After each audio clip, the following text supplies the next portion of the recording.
رمضان المبارک کا مقدس دن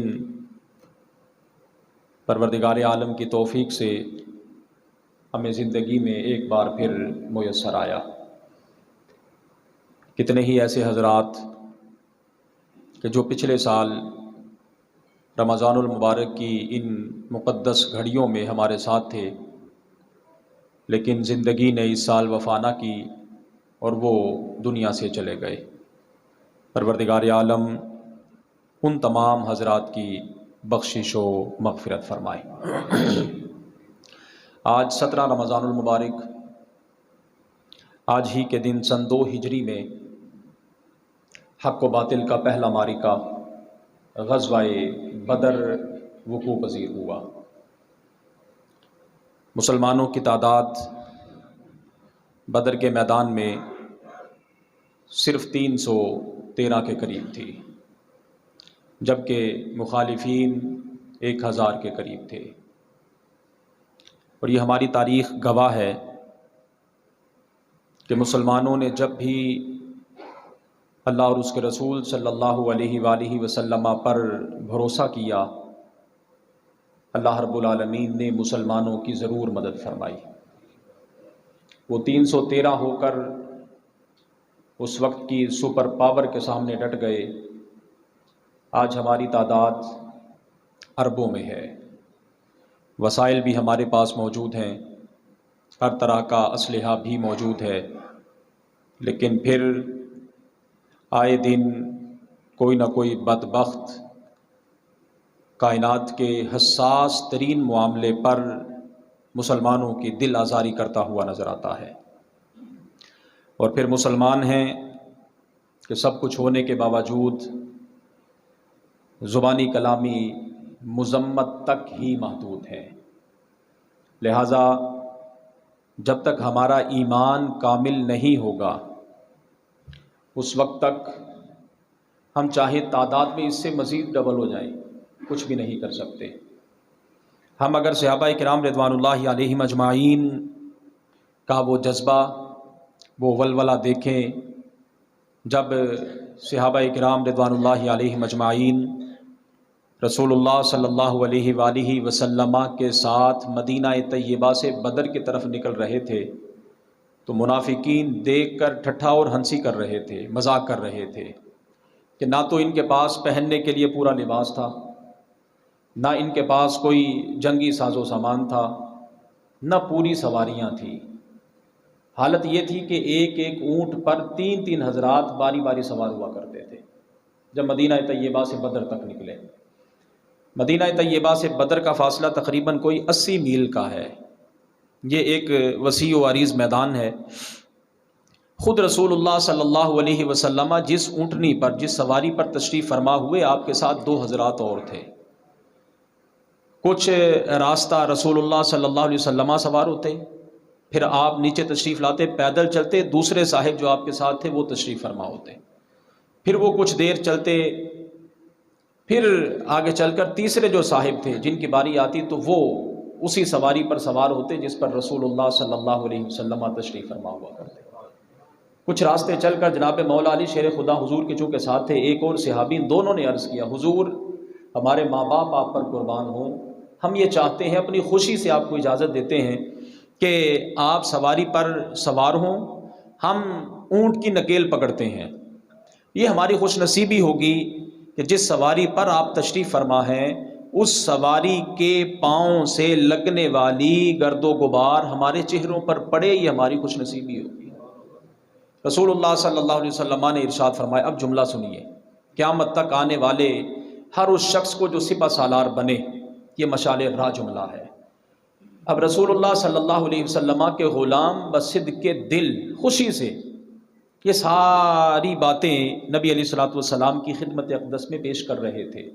کوئی زور نہیں تھا، کوئی دباؤ نہیں تھا ان پر، کوئی روب و دبدبا نہیں تھا۔ لیکن رسول اللہ صلی اللہ علیہ وسلم نے ارشاد فرمایا، نہ تو تم طاقت میں مجھ سے زیادہ ہو، نہ تو تم طاقت میں مجھ سے زیادہ ہو، اور نہ ہی اجر و ثواب لینے کے اعتبار سے تم مجھ سے زیادہ اہمیت رکھتے ہو۔ نتیجہ کیا نکلا کہ میری طاقت بھی تم سے زیادہ ہے اور اجر و ثواب اللہ رب العالمین کی بارگاہ میں تم سے زیادہ لینے کا حقدار بھی میں ہوں، لہٰذا قیامت تک آنے والی نسلوں کے لیے، قیامت تک آنے والے حکمرانوں کے لیے، قیامت تک آنے والے سپہ سالاروں کے لیے رسول اللہ صلی اللہ علیہ وسلم نے ایک نصاب وضع کر دیا کہ عدل و انصاف کا دامن کبھی بھی نہ چھوڑا جائے، خواہ میدان ہو، خواہ انسان سفر میں ہو، خواہ حضر میں ہو، غرض یہ کہ کسی بھی حالت میں ہو۔ جب رسول اللہ صلی اللہ علیہ وسلم اور آپ کے جانثار صحابہ، چند ایک باتیں ہم نے انشاءاللہ اس پر غزوہ بدر پر کرنی ہیں، پھر چند ایک باتیں ہم حضرت آج چونکہ 17 رمضان المبارک ہے اور آج ہی کے دن حضرت ام المؤمنین سیدہ طیبہ طاہرہ حضرت عائشہ الصدیقہ سب کہیں گے رضی اللہ تعالی عنہا، رضی اللہ تعالی عنہا، آپ کا بھی یوم وصال ہے۔ اور پھر آخر میں چل کر چند ایک باتیں اور ایک دو احادیث ہم نماز کی فضیلت کے حوالے سے انشاءاللہ عرض کریں گے۔ اب جب رسول اللہ صلی اللہ علیہ وسلم اور آپ کے جانثار صحابہ، اب آپ خود اندازہ لگائیے، ایک طرف سپر پاور ہو، مکہ مکرمہ اس وقت سپر پاور تھی، بڑے بڑے کفار اس وقت موجود تھے وہاں پر، ان کو اپنی طاقت پر بھی گھمنڈ تھا، ان کے پاس اسلحہ بھی مسلمانوں سے ڈبل مقدار میں موجود تھا، اور یہ بے سر و سامانی کے عالم میں مدینہ طیبہ سے جب حضرات نکل رہے تھے تو منافقین کہہ رہے تھے کہ اب مسلمان واپس بچ کے نہیں آئیں گے، اب مسلمان واپس بچ کے نہیں آئیں گے۔ اور پھر منافقین از راہ تمسخر مسلمانوں کو کہتے کہ تمہارے پاس لڑنے کے لیے سامان نہیں، تمہارے پاس لڑنے کے لیے اسلحہ نہیں، حفاظتی تدابیر کے لیے تمہارے پاس زیریں نہیں، کچھ جنگی ساز و سامان نہیں، لیکن پھر تم کس کے بھروسے پر یہ اپنا شہر وطن چھوڑ کر تو وہ دور چلے جا رہے ہو؟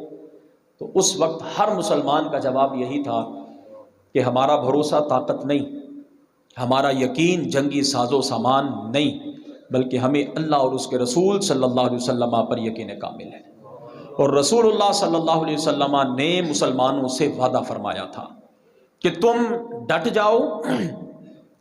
صبر کا دامن تم ہاتھ سے نہ چھوڑو، اللہ رب العالمین تمہاری مدد فرمائے گا۔ اب جب مسلمان 313 کی تعداد میں،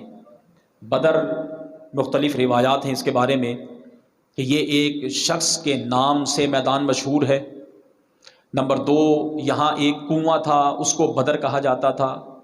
تیسرا یہی کہ جب چاند اپنی پوری آب و تاب کے ساتھ چمکتا تو اس کنویں میں اس چاند کی روشنی پڑتی اور پھر اس پانی سے چاند کا عکس دکھائی دیتا، اس وجہ سے اس کو بدر کہا جاتا ہے کہ بدر 14ویں رات کے چمکتے ہوئے چاند کو کہا جاتا ہے۔ مختلف توجیحات اس میدان کا نام بدر ہونے کے حوالے سے، اللہ اکبر۔ اب نبی علیہ الصلوۃ والسلام کے ایک غلام نے مشورہ دیا، یا رسول اللہ صلی اللہ علیہ وسلم میں بدر کے حالات سے واقفیت رکھتا ہوں، ہم وہاں پر پڑاؤ ڈالیں گے کہ جس طرف ٹھنڈا پانی ہمیں میسر آئے گا اور میدان ہمارے حق میں جائے گا۔ اللہ رب العالمین نے جبریل امین کے ذریعے نبی علیہ الصلوۃ والسلام کے اس غلام کی تائید فرمائی، جس طرح انہوں نے مشورہ دیا تھا نبی علیہ الصلوۃ والسلام نے اسی مشورے کو قبول فرمایا۔ لیکن اتفاق ایسا کہ کفار بھی مد مقابل خیمہ زن ہو گئے، اور یہ مسلمانوں کا پہلا موقع ہے کہ جو آمنے سامنے کفار کے ساتھ لڑائی ہو رہی ہے۔ نبی علیہ الصلوۃ والسلام نے رات کو ہی ٹریننگ دی اپنے صحابہ کو، صف بندی فرمائی، نبی علیہ الصلوۃ والسلام نے صحابہ کی 313 صف بندی فرمائی رات کے وقت تاکہ صبح آسانی رہے۔ پھر نبی علیہ الصلوۃ والسلام جب اپنے غلاموں کی صف بندی رات کو فرما چکے، نبی علیہ الصلوۃ والسلام کا طریقہ مبارکہ یہ تھا کہ آپ کے ہاتھ میں چھڑی تھی، یا پھر ایک روایت کے اندر آتا ہے کہ آپ کے ہاتھ میں تیر تھا۔ آپ صحابہ کی صفوں کے درمیان تشریف لے جا رہے تھے، جو کوئی صحابی کچھ آگے ہوتا یا صف سے پیچھے ہوتا آپ ہلکا سا اس کو لگاتے اور فرماتے کہ صف سیدھی کر لے، صف سیدھی کر لے۔ اسی دوران ایک بڑا عظیم واقعہ رونما ہوا۔ ایک صحابی جن کے جسم کے ساتھ رسول اللہ صلی اللہ علیہ وسلم نے وہ تیر کچھ لگایا تو انہیں تکلیف محسوس ہوئی، میدان لگا ہوا ہے۔ اب وہ صحابی عرض کرتے ہیں، یا رسول اللہ صلی اللہ علیہ وسلم آپ چونکہ خود عدل و انصاف کے داعی ہیں، لہٰذا آپ کے یہ تیر لگانے کی وجہ سے مجھے تکلیف محسوس ہوئی ہے، مجھے اس کا بدلہ چاہیے، مجھے اس کا بولیے بدلہ چاہیے۔ صحابہ کی چیخیں نکل گئی، یہ کیا؟ اب جب رسول اللہ صلی اللہ علیہ وسلم نے اپنا آپ بدلے کے لیے پیش کیا تو وہ عرض کرتے ہیں یا رسول اللہ صلی اللہ علیہ وسلم اس طرح نہیں، جب یہ تیر میرے جسم پر لگا تھا تو میرے تو جسم پر قمیض نہیں تھی، میرا تو جسم خالی تھا، لہذا حضور آپ بھی اپنا قمیض مبارک اٹھائیے تو میں پھر بدلہ لوں گا۔ صحابہ اکرام رضوان اللہ علیہم اجمعین مزید پریشانی کے عالم میں، حیرت کے عالم میں گم ہے کہ یہ کیا کر رہا ہے۔ اب چونکہ کائنات کے سردار ہیں، قیامت تک آنے والے حضرات کو عدل و انصاف کا درس اور پیغام دینے والی شخصیت رسول کریم صلی اللہ علیہ وسلم کی ذات اقدس ہے۔ اللہ اکبر۔